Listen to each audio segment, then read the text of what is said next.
नमस्कार, मैं हूं हरिशंकर व्यास। सेंट्रल हॉल में आपका स्वागत है। अमेरिका की राजनीति में ठन गई है। ऑरलैंडो में गोलीबारी की घटना ने राष्ट्रपति चुनाव की बहस को आर पार का बनवा दिया है। रिपब्लिकन पार्टी के डोनाल्ड ट्रंप बनाम डेमोक्रेटिक पार्टी की हिलेरी क्लिंटन में मुसलमान और इस्लाम को लेकर जो कहासुनी हो रही है, उसने अमेरिकी आम राय को तोड़ा है। मगर यह स्थिति दुनिया के कई देशों में है। फ्रांस में है, ब्रिटेन में, तो यूरोप में और एशिया में भी है। अल कायदा से लेकर इस्लामी स्टेट के आतंकियों ने यह वैश्विक बहस बनवा दी है कि इस्लाम को क्या माने। राष्ट्रपति ओबामा से लेकर डोनाल्ड ट्रंप रेडिकल इस्लाम जैसे जुमले का उपयोग करने लगे। यह उस बहस का कुल मिलाकर निचोड़ है कि इस्लाम को किस रूप में देखें। इस्लाम धर्म है या राजनीतिक मिशन? इस्लाम में वहाबी धारा है या ऐसे कुछ फ्रिंज लोग हैं जिसने उग्रवाद और जिहाद का जहर बोया हुआ है? जाहिर है बहस वे लोग कर रहे हैं जो मुस्लिम नहीं है। पेरिस, ब्रुसेल्स, लंदन और वाशिंगटन के थिंक टैंक और नेताओं में बूझा जा रहा है कि इस्लाम क्या है और उसे कैसे हैंडल किया जाए।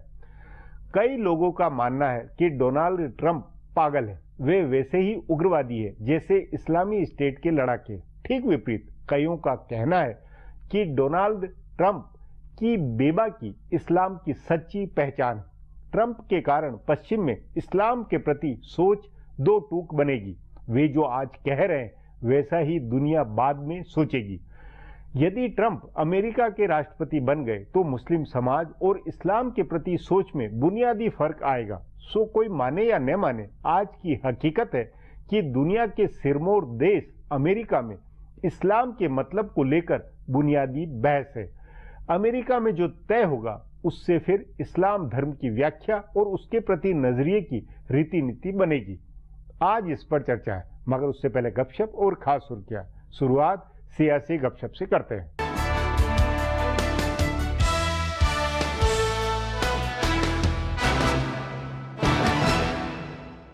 नरेंद्र मोदी की सरकार में होने वाली फेरबदल टल गई है। अब कहा जा रहा है कि जुलाई के पहले हफ्ते में बदलाव होगा। ऐसा लग रहा है कि प्रधानमंत्री अभी सरकार में फेरबदल को लेकर गंभीर नहीं है। भाजपा की जानकार सूत्रों का कहना है कि पिछले कुछ दिनों से प्रधानमंत्री एनएसजी, एमटीसीआर और एससीओ में भारत की सदस्यता को लेकर काफी व्यस्त रहे। कूटनीति का एजेंडा उनके कामकाज पर हावी रहा। पिछले दिनों भारत के मिसाइल तकनीक नियंत्रण व्यवस्था यानी एमटीसीआर में शामिल होने का रास्ता साफ हुआ। इस हफ्ते भारत शंघाई सहयोग संगठन यानी एससीओ का सदस्य बन रहा है और उधर परमाणु आपूर्तिकर्ता समूह यानी एनएसजी में भारत की सदस्यता का मुद्दा भी चल रहा है। प्रधानमंत्री अभी एससीओ की बैठक के लिए ताशकंद गए हुए हैं और वित्त मंत्री अरुण जेटली भी 5 दिन की बीजिंग यात्रा पर चले गए हैं। सो कूटनीति का एजेंडा निपटने के बाद सरकार में बदलाव का एजेंडा आएगा। प्रधानमंत्री मोदी 30 जून को अपने मंत्रियों के कामकाज की समीक्षा करेंगे। उन्होंने इसके लिए बैठक बुलाई है जिसमें हर मंत्रालय के कामकाज के बारे में प्रस्तुति दी जाएगी। हालांकि मंत्रियों की छंटनी और नई नियुक्ति का फैसला समीक्षा के आधार पर नहीं होगा। पार्टी के जानकार सूत्रों के मुताबिक छंटनी और नई नियुक्ति का आधार राजनीतिक होगा। इसलिए उत्तर प्रदेश, पंजाब, उत्तराखंड और पूर्वोत्तर से नए मंत्री जरूर बनेंगे। इनके अलावा महाराष्ट्र, राजस्थान और मध्य प्रदेश से भी नए मंत्री बनाए जाएंगे।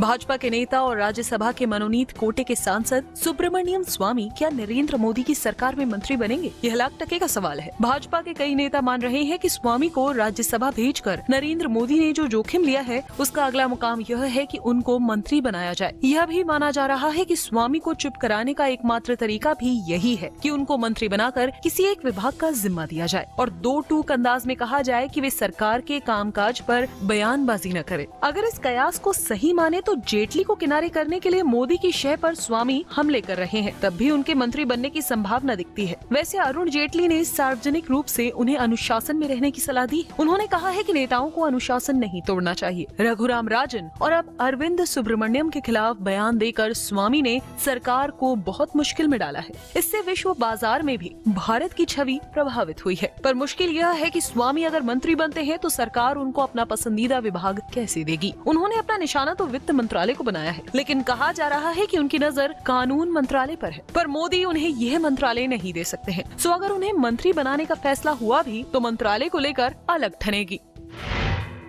समाजवादी पार्टी में इन दिनों जो नाटक चल रहा है, क्या वो सब अखिलेश यादव की छवि चमकाने की कवायद है? 2012 के विधानसभा चुनाव में अखिलेश ने डीपी यादव को सपा में आने से रोककर अपनी छवि चमकाई थी। ऐसा लग रहा है कि उसी कहानी को दोहराने की तैयारी चल रही है। जानकार सूत्रों का कहना है कि मुलायम सिंह और शिवपाल यादव ने एक योजना के तहत बाहुबली मुख्तार अंसारी की पार्टी कौमी एकता दल का विलय सपा में कराया है। अखिलेश यादव खुलकर इसका विरोध कर रहे हैं और ये संभव है कि पार्टी की ओर से विलय को रद्द करने या टालने का फैसला हो जाए। अगर विलय टलता नहीं है तब भी हो सकता है कि कौमी एकता दल के नेताओं को हाशिए में रखा जाए। सपा सरकार पर अपराध को बढ़ावा देने और कानून व्यवस्था में विफल होने का जो आरोप लग रहा है, उसकी सफाई इस नाटक से हो जाएगी। मुलायम सिंह यादव ने कल पार्टी के वरिष्ठ नेताओं की एक बैठक बुलाई है। इस बैठक में कौमी एकता दल के विलय पर विचार होगा। उससे पहले अखिलेश यादव की नाराजगी की खूब चर्चा हो चुकी है। उन्होंने नाराज होकर बलराम यादव को सरकार से बाहर किया और जेल मंत्री बलवंत रामूवालिया को बुलाकर फटकार लगाई कि उन्होंने मुख्तार अंसारी को आगरा जेल से कैसे लखनऊ जेल में ट्रांसफर किया। इस नाटक की अगली कड़ी अतीक अहमद हो सकते हैं। सपा के कुछ नेता उनको पार्टी में लाना चाहते हैं, लेकिन अखिलेश उनकी एंट्री रुकवाएंगे। 27 जून को सरकार में फेरबदल से भी अखिलेश की मजबूती का संकेत दिया जाएगा। अब आज की सुर्खियां ये लीक से कुछ हटकर है और इनसे देश की दशा दिशा को बूझ सकेंगे।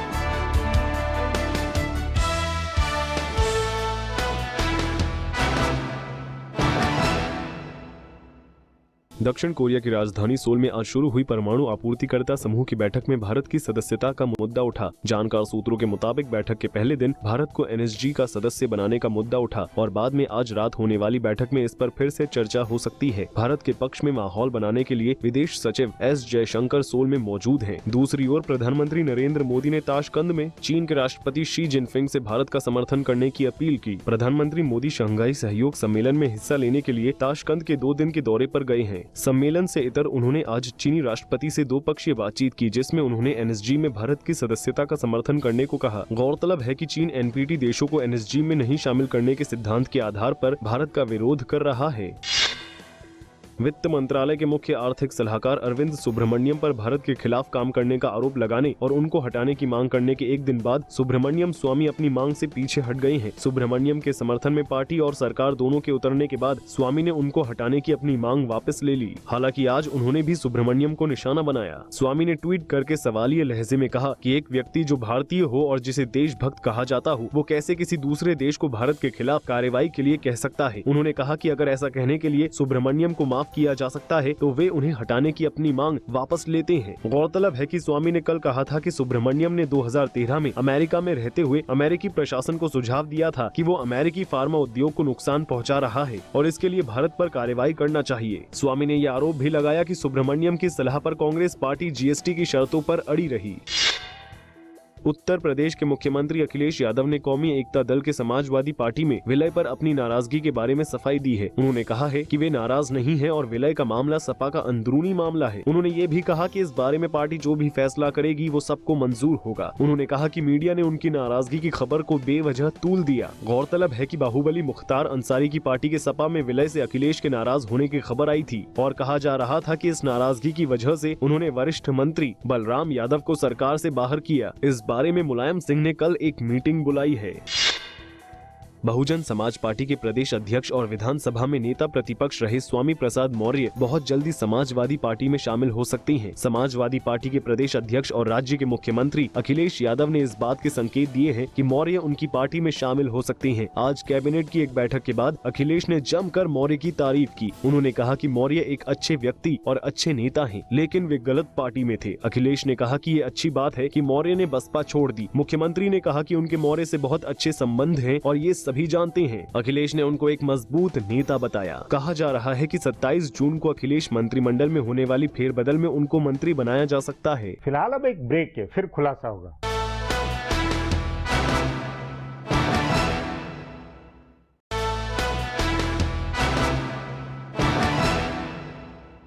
अमेरिका हो या पाकिस्तान या बांग्लादेश या भारत, सब तरफ बहस और विचार है कि बतौर धर्म इस्लाम को कैसे लिया जाए। पाकिस्तान, अफगानिस्तान, इराक में जब आतंकी घटना होती है तो इस्लाम को मानने वाले भी ये सोचते हैं कि उनके धर्म में क्या ये सब है। हैरानी की बात है कि धर्म के भीतर से ये बात निकल कर नहीं आ रही है कि इस्लाम में जिहाद, उग्रवाद, सियासी पनाह है या नहीं। इस पर आगे चर्चा करें उससे पहले देखें मेरा यह खुलासा।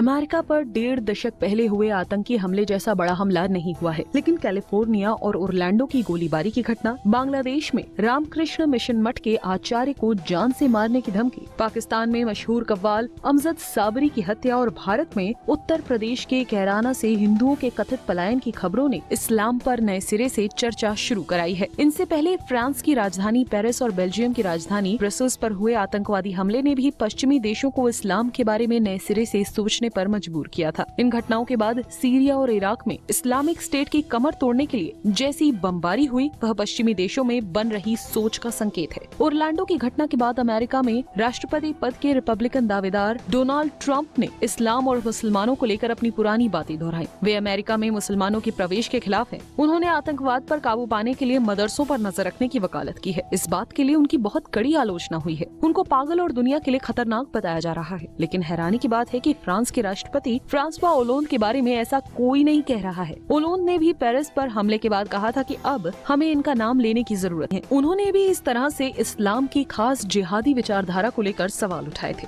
सो यूरोप से लेकर अमेरिका और अफ्रीका से लेकर एशिया तक में इस्लाम को लेकर नए सिरे से चर्चा चल रही है। कुछ समझदार लोग इसके भीतर के जिहादी तत्वों की पहचान करने और उसे खत्म करने की बात कर रहे हैं, तो डोनाल्ड ट्रंप जैसे कुछ कथित सिरफिरे सीधी कार्रवाई की बात कर रहे हैं। कार्रवाई चाहे चुनिंदा हो या संपूर्ण हो, और सीधी हो या परोक्ष हो, लेकिन जरूरी है कि उस जिहादी मानसिकता को रोका जाए जिससे प्रभावित होकर अमेरिका में पला बढ़ा और अच्छी नौकरी करने वाला मुस्लिम नौजवान इस्लामिक स्टेट के असर में आ जाता है और अपने दफ्तर के साथियों या क्लब में नाचते गाते बेकसूर लोगों की हत्या कर देता है। पहले माना जा रहा था कि यह जिहादी मानसिकता तालिबान और अलकायदा की फैक्ट्री में तैयार की जा रही है। अफगानिस्तान में तोरा बोरा की पहाड़ियों में इनके पलने पनपने की बातें होती थी, लेकिन पेरिस, ब्रसेल्स, कैलिफोर्निया और ओरलैंडो की घटनाओं ने साबित किया है कि इस मानसिकता का मदरसों और तालिबानी कबीलों से कोई लेना देना नहीं है। यह दुनिया के सबसे आधुनिक सभ्यता वाले शहरों में भी पनप सकता है। तभी पश्चिम का समाज सहमा है। जब तक वह अफगानिस्तान से लेकर खाड़ी देशों तक में अपना दुश्मन पहचानता था, तब तक उसके लिए लड़ना आसान था। लेकिन अब जबकि दुश्मन उसके अपने शहरों में पल रहे हैं, तो डोनाल्ड ट्रंप जैसी चिंता बहुत स्वाभाविक है। मुश्किल यह है कि इस्लाम के भीतर से इसे बदलने के लिए कोई ठोस पहल नहीं हो रही है। दुनिया भर में बेकसूर लोगों की मौत पर दुनिया के किसी देश का कोई इस्लामी संगठन या विद्वान मौलवी खुलकर विरोध में सामने नहीं आता है। वह या तो चुप रह जाता है या किसी न किसी तर्क से इसे न्याय संगत ठहराता है। इससे ऐसा लगता है कि जिहाद के नाम पर कत्लोगारत करने वाले अपने समाज के अपवाद नहीं है, बल्कि यही मुख्य धारा है।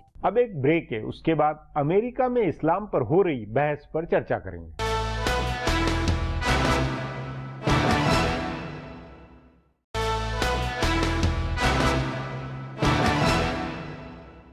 अमेरिका में यदि डोनाल्ड ट्रंप और हिलेरी क्लिंटन में इस्लाम को लेकर तू में शुरू हुई है, तो उसका असर पूरी दुनिया पर होगा। अगले 6 महीने में अमेरिका में इस्लाम पर बहस चलती रहेगी। यह सवाल होगा कि मुस्लिम समुदाय के प्रति कैसा व्यवहार करना चाहिए। सवाल है, इस्लाम पर हो रही वैश्विक बहस की क्या क्या धाराएं। इस पर चर्चा के लिए आज मेरे साथ जानकार शंकर शरण है।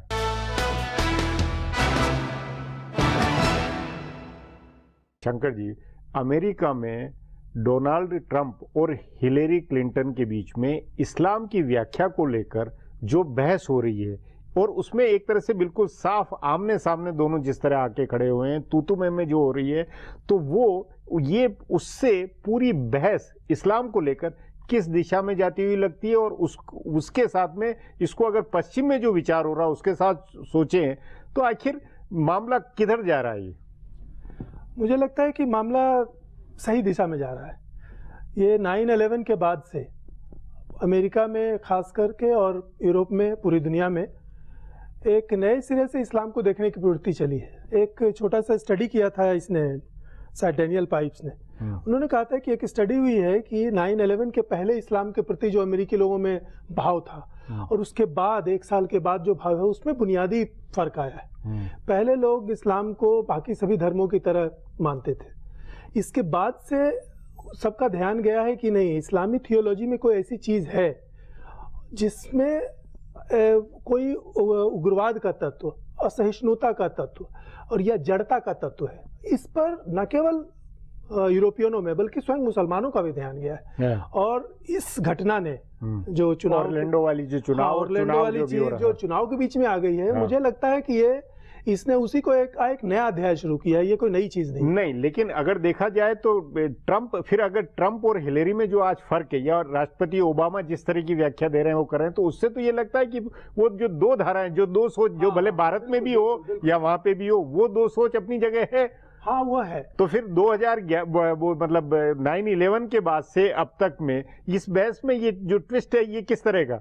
मुझे लगता है कि हिलेरी और ओबामा, वो जो पुरानी पारंपरिक चीज चल रही है वो उसके प्रतिनिधि है। नहीं, वो भी 9/11 के बाद उनकी भी सोच तो बदली है, क्योंकि उसी के बाद जॉर्ज बुश और वो लोग एक अपनी राजनीतिक दृष्टि से, मध्य पूर्व में जो उनकी पॉलिटिक्स है, बल्कि पूरे वर्ल्ड में मुस्लिमों के प्रति जो उनकी पॉलिटिक्स है, उसका ध्यान रखते हुए कुछ बातें वो पॉलिटिकल दृष्टि से बोलते हैं। उस मामले में ट्रंप एक रॉ व्यक्ति है, नॉन पॉलिटिकल किस्म का है। ये उस विचार का प्रतिनिधित्व कर रहे हैं जो कि पिछले 10 सालों में पूरी दुनिया में बढ़ रहा है, कि भाई हमें बनाव छिपाव नहीं करना चाहिए।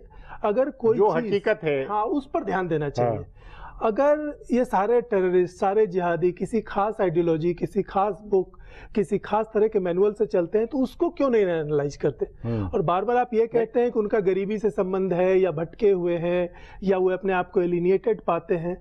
तो ये सब बातें जो मैंने कहा कि ये ट्रेडिशनल है, लेकिन अब दिनों दिन ये आवाज बहुत कमजोर हो गई है। नहीं, लेकिन उसमें अमेरिकी प्रशासन में देखा जाए, सऊदी अरब के प्रति नीति हो या ईरान के प्रति नीति हो, तो उसमें जो विदेश नीति हो या उनकी जो राजनीतिक अप्रोच है, उसमें भी एक फर्क प्रशासन के तौर पर आ रहा है। जब ओबामा प्रशासन में उसमें फर्क आया है, तो ट्रंप के करीब तो एक तरह से नए घोषणा करते हुए भी जा तो रहे हैं ये। देखिए, मुझे लगता है कि इसमें दो चीज है। एक वो पब्लिक कंजम्पशन के लिए कहते हैं, उसमें ये सब बातें हैं, लेकिन जो रियल पॉलिटिक है उनमें उसमें कोई मतभेद नहीं है कि ये जितने टेररिस्ट कैंप हैं, उनके जो ट्रेनिंग मैनुअल हैं, या जितने ये मदरसे हैं सारी दुनिया में, पाकिस्तान में, यहाँ तक कि भारत में, इन सब में जो पढ़ाया जाता है और इनके जो सोर्स मटेरियल हैं, उनमें रेडिकल, लिबरल, ट्रेडिशनल, मॉडर्न का भेद करना बिल्कुल असंभव है। ये अमेरिकी भी जानते हैं और इस्लामिक भी जानते हैं। इस्लाम की व्याख्या के साथ में समुदाय को कैसे हैंडल किया जाए, इसको लेकर क्या लगता है कि वेस्ट के अंदर कोई किसी तरफ बढ़ रहे हैं? आम राय बन रहे, मतलब अगर ट्रंप जीत जाए तो उसका एक बहुत भारी मैसेज होगा, फिर तो पूरा वो होगा ही, लेकिन बुनियादी तौर पर पश्चिम पूरे में सच तो यह है कि देखिए, ट्रंप जब आए थे तो ऐसा कहा गया था कि ठीक इसी कारण कि इस्लाम के प्रति जो वो बातें कह रहे हैं कि हम मुसलमानों को आने नहीं देंगे कुछ दिनों तक, बाद में उन्होंने सुधारा कि नहीं सबको हम नहीं कह रहे हैं। इस बात को लेकर उनका मजाक उड़ाया गया था, और ये क्या कैंडिडेट बने, और जीतने की उम्मीद कतई नहीं थी। CNN BBC में चर्चा हो रही थी, उसमें जो एंकर थी वो कह रही थी कि ठीक इसी बात से वो पॉपुलर हुए हैं। तो ये तो एक क्लियर कट कंक्लूजन है कि पूरी अमेरिकी जनता इस दिशा में जा रही है कि भाई मुस्लिम समुदाय को और इस्लामी थियोलॉजी को जब तक आप हेड ऑन इससे डील नहीं करेंगे तो आप सुरक्षित नहीं है, कोई जगह सुरक्षित नहीं है। और सच तो ये है नहीं, लेकिन इसमें सचमुच में लगता है आपको कि इसको लेकर थिंक टैंक या विचार, कुछ नीतिगत, कुछ क्या रवैया, क्या व्यवहार हो, इस पे काम चालू हो गया वहाँ? इस पर तो काम हो रहा है, इस पर तो काम हो रहा है, और मुझे लगता है कि अमेरिका में ही नहीं, यूरोप में भी हो रहा है। अब यूरोप में एक एक्स जिहादी है, पहले उसने बाद में NGO बना करके रिफॉर्म मूवमेंट शुरू किया। जिस दिन ये घटना हुई उसी दिन BBC में उसका डिस्कशन था। उसके ठीक बाद हामिद करजई साहब थे, ये फॉर्मर प्रेसिडेंट, ये जो एक्स जिहादी था वो रिफॉर्म की बात कर रहा था कि भाई जिन मैनुअल से, जिन किताबों से प्रेरणा मिलती है, जब तक हम उसमें सुधार की मांग नहीं करेंगे, जब तक हम मदरसों को और नॉर्मल एजुकेशन को पॉलिटिक्स से अलग नहीं करेंगे, तब तक हम इसकी गारंटी नहीं कर सकते। और वो करजई वो अमेरिका को दोष दे रहे थे कि वो तो अमेरिका में ही पैदा हुआ, उसने तो अमेरिका में ही सीखा। लेकिन इन सब के बीच जो लड़ाई चल रही है कि हम ट्रेडिशनल रुख रखें या कोई नई चीज डिवाइस करें, तो मुझे लगता है इस पर कोई रास्ता बन तो नहीं गया है, लेकिन बनने की दिशा में लोग नजदीक पहुंच रहे हैं। खास तौर पे पश्चिमी सिविलाइजेशन, पश्चिमी देश उस तरफ जा रहे हैं, उधर बिल्कुल जा रहे हैं। जी शंकर जी, बातचीत को यहीं समाप्त करेंगे। प्रोग्राम में आने के लिए बहुत बहुत धन्यवाद। हमारा प्रोग्राम अब यहीं खत्म होता है। आग्रह है प्रोग्राम पर अपनी राय hsvyas@nayaindia.com पर ईमेल करके बताएं, या hsvyas@Twitter और Facebook/नया इंडिया न्यूज़पेपर पर जाहिर करें। अब कल फिर मिलेंगे इसी चैनल पर, इसी समय।